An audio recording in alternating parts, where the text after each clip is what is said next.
അതെ, ഈ കൊച്ചി നഗരം വലിയ നിലയിലേക്കുള്ള വികസനമാണ് ഈ കാലയളവിൽ ഉണ്ടായിട്ടുള്ളത്. ഇവിടുത്തെ മേയർ ശ്രീ അനിൽകുമാറിന്റെ നേതൃത്വത്തിൽ നടന്ന വികസന പ്രവർത്തനങ്ങൾ ഏറ്റവും ഗുണം ചെയ്തത് കേരളത്തിന്റെ ടൂറിസം മേഖല കൂടിയാണ്. അത് പറയാൻ കാരണം ഏറ്റവും അധികം വിദേശ സഞ്ചാരികളും ആഭ്യന്തര സഞ്ചാരികളും കേരളത്തിൽ വരുന്ന നഗരങ്ങളിലൊന്ന് കൊച്ചിയാണ്. അപ്പോൾ കൊച്ചി ഒരു ടൂറിസ്റ്റ് സൌഹൃദ നഗരമായി മാറുക എന്നുള്ളത് ടൂറിസം മേഖലയെ സംബന്ധിച്ചിടത്തോളം, ടൂറിസം ഇൻഡസ്ട്രിയെ സംബന്ധിച്ചിടത്തോളം ഏറെ സന്തോഷകരമായ കാര്യമാണ്. ആ നിലയിലേക്ക് കൊച്ചി മാറിക്കൊണ്ടിരിക്കുകയാണ്. ഫോർട്ട് കൊച്ചിയുടെ വികാസത്തിന് വേണ്ടി ഇവിടെ എല്ലാവരും ആവശ്യപ്പെട്ടതിന്റെ കൂടി ഭാഗമായി 2 തവണ ചില കാര്യങ്ങൾ ചെയ്തിരുന്നു. വലിയ ഫണ്ട് ലഭ്യമാകാനുള്ള എല്ലാ ശ്രമവും തുടർന്നും നടത്തും.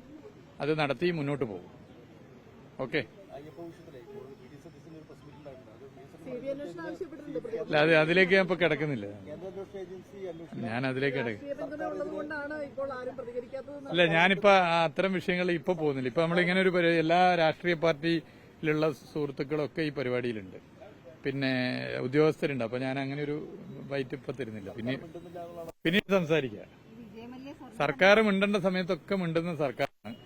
അതിന്റെ ഏറ്റവും വലിയ ഉദാഹരണമാണ് ഇപ്പോ നമ്മൾ നോക്കിയാൽ അടിയന്തര പ്രമേയം ഏറ്റവും അധികം നിയമസഭയിൽ ചർച്ചക്കെടുത്തത് നന്നായി മിണ്ടുന്ന സർക്കാരായതുകൊണ്ട് ഒന്നിനെയും ഭയമില്ല, എല്ലാത്തിനും മറുപടി നൽകും, എല്ലാ നിലയിലും മുന്നോട്ട് പോകുന്ന സർക്കാരാണ് ഈ സർക്കാർ.